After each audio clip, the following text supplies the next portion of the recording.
programang ito ay rated SPG. Striktong patnubay at gabay ng magulang ang kailangan. Maaaring may masiselang tema, lengguwahe, karahasan, sexual, horror o droga na hindi angkop sa mga bata. Kapamilya, kumusta at welcome back sa aking channel. Narito ang aabangan natin sa FJ Batang Quiapo. Inorpresa nila Lucio na paulanan ng bala ang bahay ni Mauro matapos ngang magtagumpay itong si Mauro na kumuha ng ebidensya laban sa mga gerero. Kanya nga silang takbuhan matapos ngang pinaulanan ni Lucio ng bala ang bahay ni Mauro. Ngunit sa kasamaang palad, dito na nga natamaan si Linda, ang asawa ni Mauro. Napasigaw na lang si Mauro at galit na galit sa kagustuhan ni Mauro na makaganti sa ginawa nila kay Linda.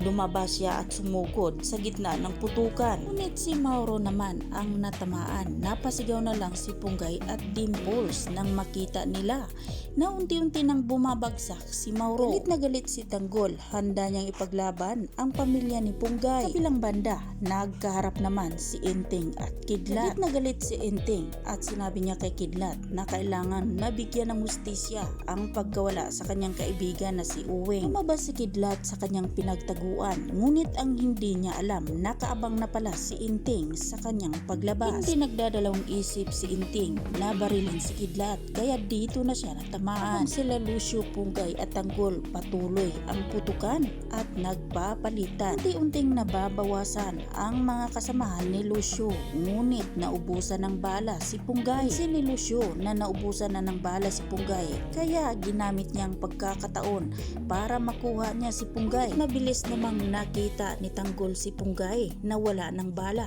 kaya mabilis niya itong nilapitan. At naman niyang pinasahan ng armas si Punggay para makapagpatuloy ito ng laban. Ngayon sanib puwersa na si Tanggol at Punggay, makakamit kaya nila ang hustisya na dapat nilang ipaglaban? Mapabagsak kaya nilang tuluyan ang mga gerero? Yan ang ating pakatutukan at aabangan mga kaibigan dito lang sa FJ Batang Quiapo.